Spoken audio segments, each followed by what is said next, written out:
Hi, I'm Matt. Hey there, I'm Bianca. And we are from Club Sapphire.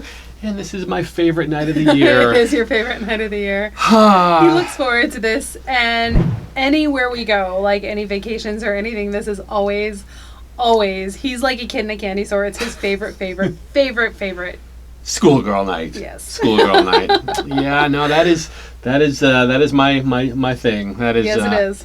Yeah, I like it, and it coincides with my birthday. It does. It does. Oh, your birthday sticker fell off. My birthday sticker fell off. There we go. You're doing that all night. Perfect. It is. So yeah. So happy birthday to you. Lots of schoolgirls around. Yes, we're filming this like right before schoolgirl night starts, and I'm just gonna be out there, and my eyes are wide open. They really will be. Drooling out of my mouth, and pretty much. Yeah, this is the sticker. Okay, happy birthday. Perfect. Perfect. Now people are going to pay attention to your breasts. That's good. Damn it. Yeah. So it's just wonderful that they have like events like this at Sapphire, and this is the event that they have pretty much anywhere we go. I mean, we've been on cruises. You mean like a theme? Yeah, as far as themes are concerned. Yeah, I mean, we've been on cruises. We've been to Hedonism in Jamaica. They have this every single year, and you're right. Well, I think it could be because it's not only you that loves it so much. You're probably right. There might be someone else, like one other person out there that likes schoolgirl night. No, it's great. I mean, we just came back from the adult store where you were looking at costumes and things, and it's like, they always have a handful of schoolgirl outfits. It is a very, very common theme. It's a very, very common fantasy that men have. Not sure, why it's so popular, but I just love it. I just love it. And then, attaching to my birthday, and they're gonna, it's at Sapphire, so people are gonna it's my birthday as long as I have the sticker on, and so hopefully I'll have schoolgirls coming up to me and giving you kisses or something. Giving me schoolgirl kisses or whatever. Yeah. So, but yeah, we've been to a lot of places that actually have this theme, and we've actually had house parties as well.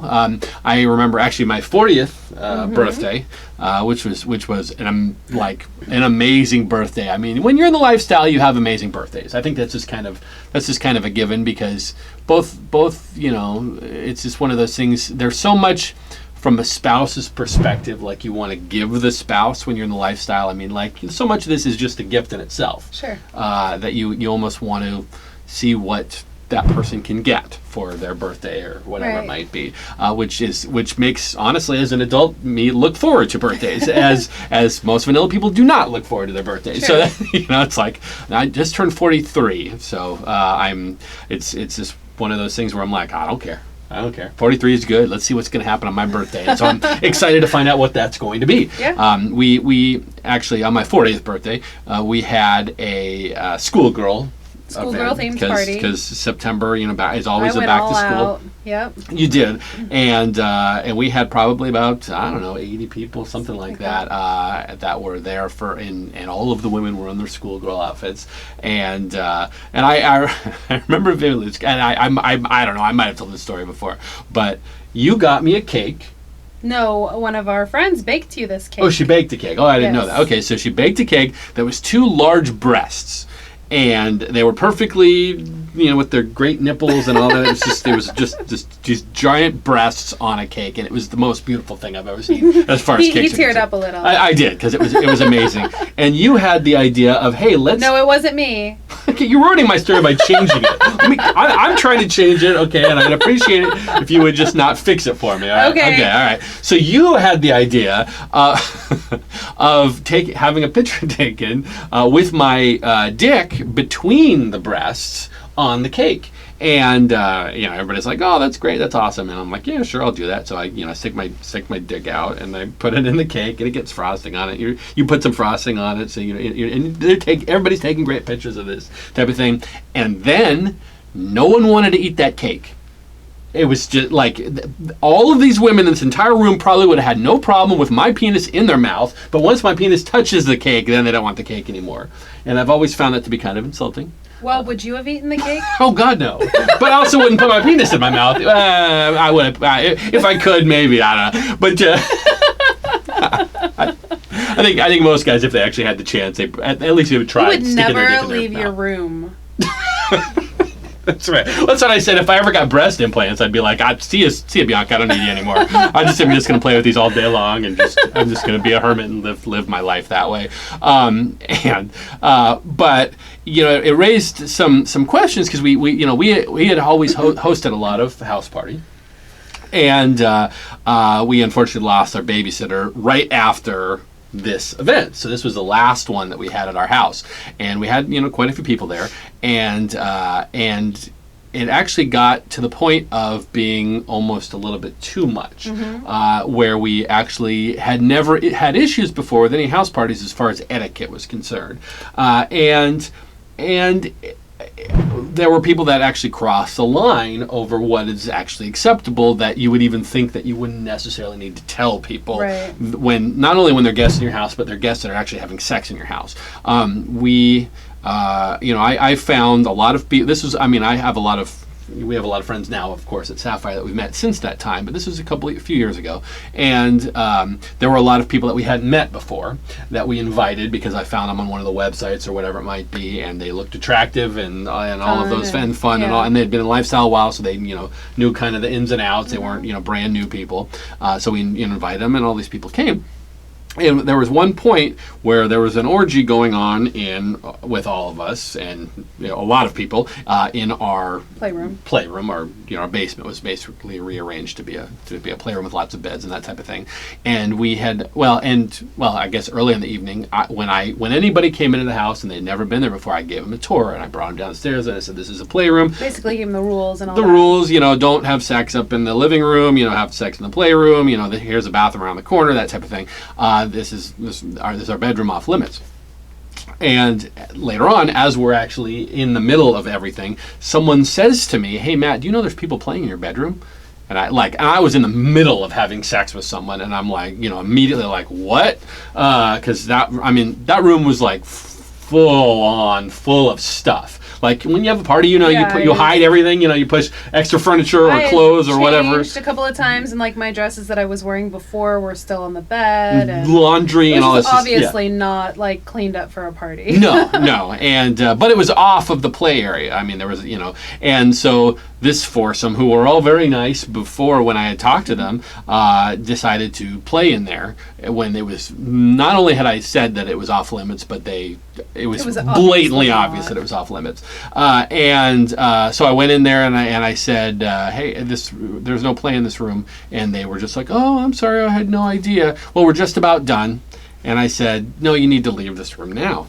And so they, and so I get out of there and they get dressed and leave. And then as we're cleaning up a few hours later, there's dirty condoms on our floor in our bedroom, and we're just like on my side table, and we're just like, we've just never run into that before. Yeah. And it was just one of those things where you're just like, how could someone just be as inconsiderate about that as a guest of someone else's home?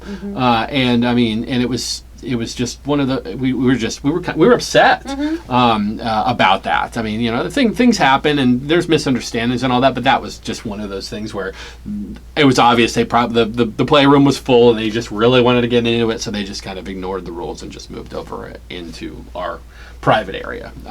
And so there are some things as far as lifestyle etiquette that are a good idea, and in things like that, you just want to ask if you if you don't know. Like I said, I was clear. When you go to a club for the first time, and of course you can always ask afterward, they will give you a tour. They will show you the rules of the house. This is what you do. This is what you don't do. This is how you approach people. This is not how you approach people. This is too much. This is, these are all of the things that everyone should know.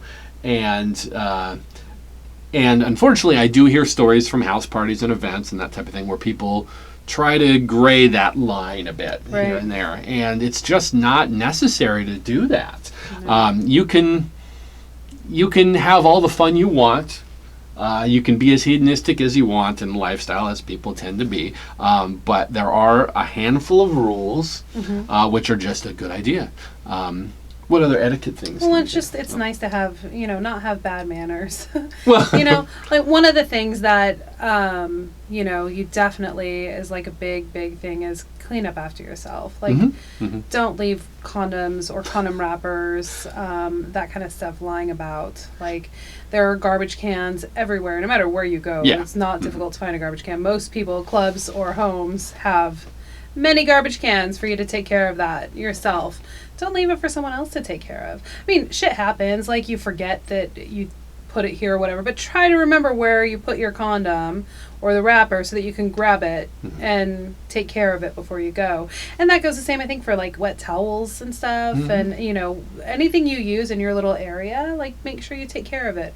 Cups and that kind of stuff. There are garbage cans for that stuff, whether you're here at the club or anywhere else. I mean, you can't take cups into the back room, so that's at least helpful. Right. But, you don't need to leave your cups all over the tables either. You can bus yourself, It's just nice to have good manners.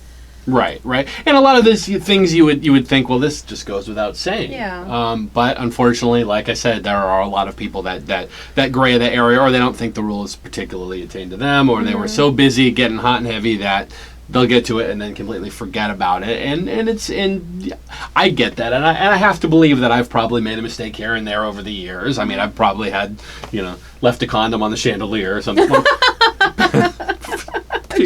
Yeah, maybe not. Maybe not that one. But I know I have left some socks and underwear around some houses, so I where those are. Who's wearing them now? I have no idea. I don't understand how you can misplace socks and underwear. Socks and underwear, yeah. No, it happens all the time. I'm not all the time. Like, it doesn't happen to you, but I mean, I know we've talked to club, people who clean up after the club and people from, like, that do house parties and that, and they're always saying, yep, black socks and men's underwear. Black socks and men's underwear. Yeah, no, and I get that because honestly, I wear black socks, and most of my underwear is a dark color. I feel like there was one time you came home with a sock that was not yours. That does have really, like, there were just two unmatched socks. Which I guess, and if you're concerned about your socks and underwear, maybe put it in a locker. Right, or put it in a specific place. I always make sure everything is, like, in my tiny little pile, like, all together. Oh yeah, well that's definitely something that when we are at house parties. In your pockets. See, the thing is, you're thinking about the sex that you're just about to have. You're not thinking about okay. Let me put my socks in my pockets. Let me put my socks in my pockets. let me fold my shirt properly so that it looks nice when I put it back on. No, you're just like ripping things off and just no. I'll just get started. That's right. I'll warm it all up for you while you put your socks in your pockets. That's fine. And then when you're ready.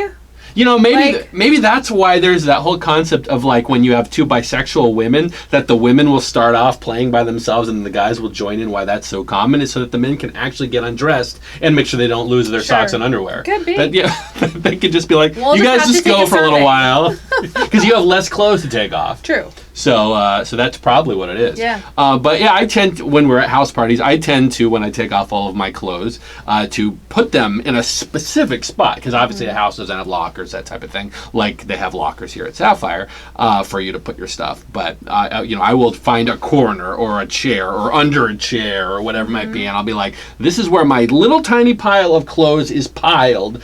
Because the odds are I'm going to lose stuff if I don't. Because men's clothes, especially when it's dark out or dark in, just that, yeah. I'm looking at some guy's underwear too closely, to see if it's mine. So I don't want to do that. Sniff test or something? Why did I say that? No. Can edit that one out. Yeah, no, it's funny because that's actually hot with women's underwear. It's like, I'll do your sniff test. It's like, does this smell like Bianca's vagina? No. Whose vagina does it smell like? It's so funny. I have a friend once, we had a party, and she was fingering me and fingering another woman. Sure, of course. Both of us course. at the same time. Right. And when she was done, before she washed her hands, she went up to her significant others and said, who's who? Do you recognize these finger smells? They both failed. They both failed. I have no idea. Well, because I would think women like don't they put some sort of scented stuff down there? I don't know if you don't other know. Women do. You? I don't. You no. don't. Okay. I think that maybe it's a soap, but I mean I definitely have had my mouth in places where I'm like, oh, this has definitely non-natural flavor. Yeah. Not in a bad way. Usually in a good way. I don't personally put perfume down there because of issues, but also because of skin sensitivity and that. But also, I don't want you to taste like a chemical from a perfume or something. Right. Well, I guess it's always been the case with like those. Remember those edible underwear? It's like it's a good concept, but they're disgusting. It's just like a fruit roll-up. But they didn't taste like a fruit roll-up. No, we didn't. No. I think we tried it once, and then we ended up just eating them. That's right. Lick it off me, baby, and then it was like, "This is just." Let's just take it for a snack on a walk or something like that. Just eat some Where's the edible underwear? I needed that in the backpack. Wow, this video went way off the rails. Kind of went off. Huh. Well, we were talking about house etiquette, and I think we kind of covered that. Yeah, sure. But it is one of those things where just be polite, and just think about that. Treat you it are like in it's your someone's own house. house. But also, or better than your own house. But also, I use this foursome as an example. I mean, I had never met them before. They left a very bad impression on me. I wouldn't invite them back. Right. And if I were something that was, if I was specifically angry at that, I don't even remember their names or what they look like or anything like that. It was a few years ago, but someone could tell others, oh, don't invite those people because they're going to disrespect your stuff, or they're, or they did this bad thing. So, just kind of be aware of that. People do talk in lifestyle. 99% of the time, it's a positive thing of like, oh, have you had sex with such and such? Because they're great. You should have sex with them. But there's also that negative too, if there is something that's sure, and you want to be invited back. Yeah, you don't want to be known as that one couple. That one couple, yeah. Maybe that's why we're not getting invited to house parties anymore. Yeah, we're that one couple. We're that one couple, totally. And with that, if you actually have some thoughts on house parties and etiquette and things that you should do or not do, definitely feel free to comment below. That's what the comments are for. And make sure that you follow Club Sapphire on Facebook. They, of course, have a very secret, very sexy Facebook group that has lots of people talking and sharing their sexy pictures. But they're PG. Well, no, there are. Oh. They're not. It's like, not Cinemax, but more like. I don't know, HBO daytime. I don't know. I have no idea. They won't show nipples, is my point, but they're showing lots of good things besides them because of Facebook rules. But definitely join that group. Check out the website, which is www.clubsapphire.com. .net. Clubsapphire.net. You'll get it. Yeah. I was thinking of something else when you said that, sure. And then I was almost going to say the other website, and then I was like, yeah, I confused myself. I understand. You'll get it. You'll get it. I'm sure you will, baby. All right. Anything else you want to say? Nope. Let's go get naked. Let's go get naked and look at all the schoolgirls and that. I have apple pasties on today. Oh, I'm very excited about. So yeah, hopefully some of you got to see them if you're watching this afterward. All right. Well, thank you so much for watching. We'll see you next time. Bye.